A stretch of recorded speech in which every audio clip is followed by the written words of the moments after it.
Hello, StarCraft fans! This is Falcon Paladin coming to you with yet another daily Legacy of the Void upload. This is a game between Barcode and Railgan on Daybreak, the latter edition. In the top right side of the map, we have the red Zerg player. It is Railgan. And in the bottom left side of the map, we have the blue Terran player. It is Barcode. So this is a GM level replay submitted to me at falconpaladin@gmail.com. And as we know, Barcode could be anybody. It could be Nathanius from that game last week that featured battle cruisers. If you haven't watched it, I'll put a link in the top right. And you should really watch that one. All right, so Railgan is saving up for a hatch first here. I'm going to have to assume. Yeah, yep, he is. And Barcode is getting down a barracks, which I assume he will use to produce a Reaper.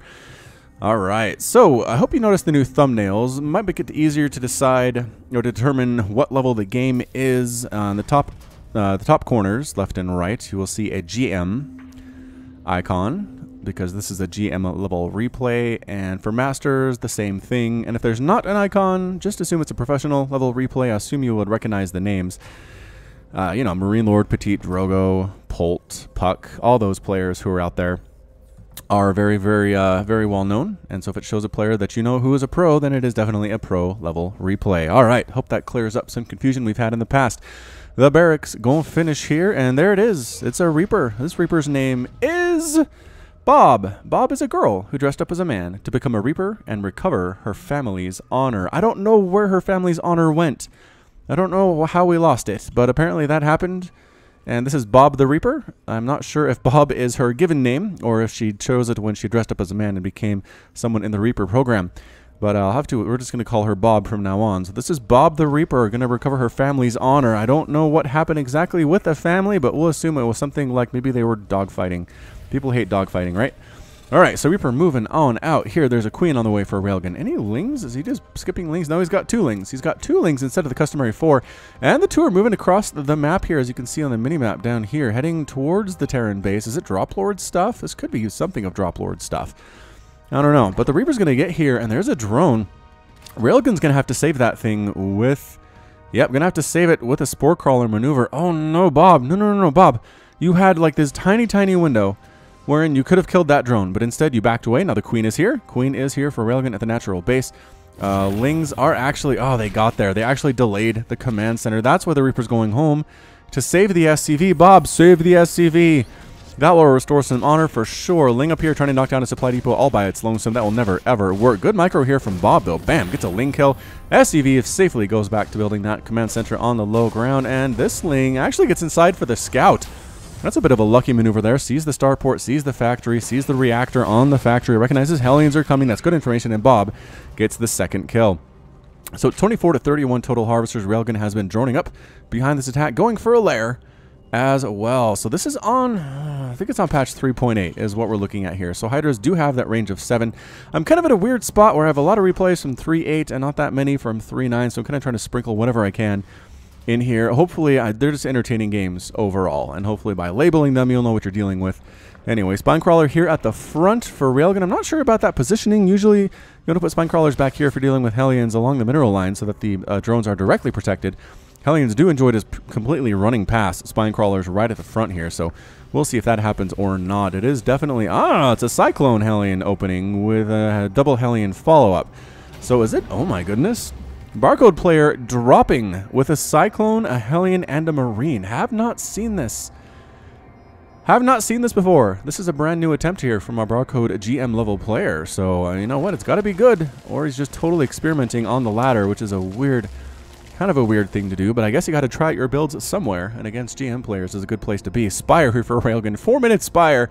Little greedy maybe. That's going to be a long time coming. And here comes our little mech and Marine group going after drones, focusing them down with the Cyclone here as well, trying to heal up what the medevac can. Everybody's running, though. Marine, Hellion, gonna save it. No, the Hellion dies, but the Queen is gonna die here, too. This Cyclone has 2 kills. This early Cyclone, using that Tornado Blaster ability, really doing well here. I'm not sure if it's enough to take down this lair. Probably not, especially Speedlings here are the correct answer in this situation. Cyclones do extra damage versus armored, which Lings are not. And Lings just hit really hard, and they are hard to target. So great job there getting some speedlings to save the day, but that is 3 dead drones, 8 deadlings, and a queen. And it looks like there was a bit of a Hellion run by here in the natural base as well. They got cleaned up by speedlings at the same time. So Railgan holding on. Third base, almost complete for Barcode though, while Railgan only has 2 total hatches. This is nuts. This is crazy. So it's basically a 2-base Mutalisk play here, and that has been scouted by Barcode, right? Yes, Barcode did see that for sure. Ling's gonna try to knock down this command center. Actually, oh, surprise, they didn't know it was there. That's funny. So they're gonna force a cancel on that orbital command upgrade, possibly. Hellion Cyclone here, some good micro. Widowmine shot, getting summed. 4 kills there. Lings still surround one of the Hellions and murder it. Viking wants to kill that Overlord. There are enough Lings here to shut down this third base. What can save it?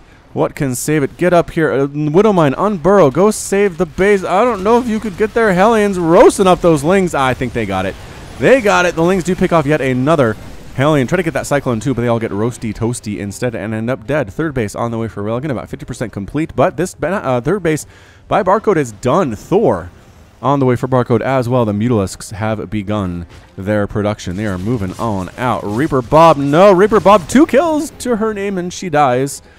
I don't know, some good scouting from Reaper Bob. Survived for 6 minutes, did save an SCV's life. That's pretty good. I'd say that recovers your family's honor. It's not enough for the Hall of Fame, but it definitely recovers the family's honor. And Muta's taken the other Zone Log Watchtower. Well, they can't take it because they're not ground units, but they murdered the Marine that was standing there. Hydralisk Den and Infestation Pit on the way from a Railgun. And double Thor action. Widowmine shots greatly weakening. Oh, those Mutas. Be so careful. With those lock-on ability, almost takes down another Mutalisk there, but these guys are very low on health. Tissue regeneration helps them get that health back, but it's not instantaneous. They'll be out of the action for a little bit here. Meanwhile, Thors will continue to be produced. Missile turret here at the third base mineral line for Barcode. Excellent positioning for that one, and I don't know if you want to go in there, Mutas. Wabba, wabba, yeah. Missile turrets hit hard. Thors too, that splash. Staying out of range, though, are the Mutalisks. What this is doing is allowing the third base to get established for Railgan. He's going for his 5th and 6th extractor. Pop, pop. Very nicely done there as well. Missile turret popping up here at the top of the ramp, connecting the third base to the natural base for Barcode. At 62 to 61 harvesters. We'll make it 60 for Railgan. Just built, oh, that's what he did, a 4th hatchery here.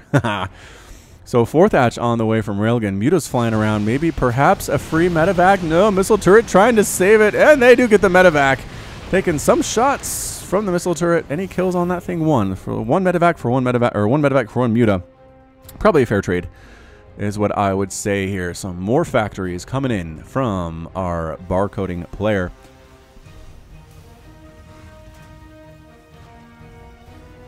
And a 4th command center on the way for the Terran as well. So out-expanding Railgun early, but falling behind a little bit at this point in time. Swarm hosts on the way for Railgun. The swarm hosts are a little cheaper than they used to be.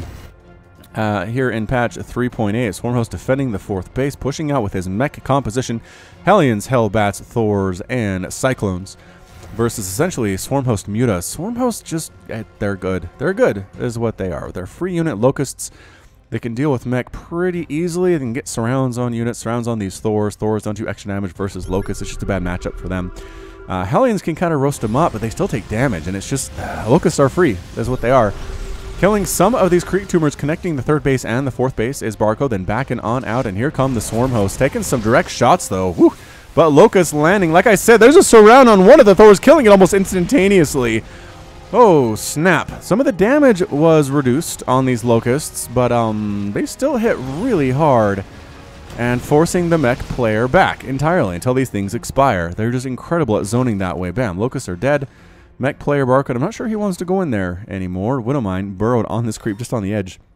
Does have 5 kills and maybe another, oh, it gets a shot off, kills a Hydra. That's nice before being killed by these Hydras itself. Upgrade of 6 here for our, wait, hold on. Where are we with this? Did he already get the one? Did we?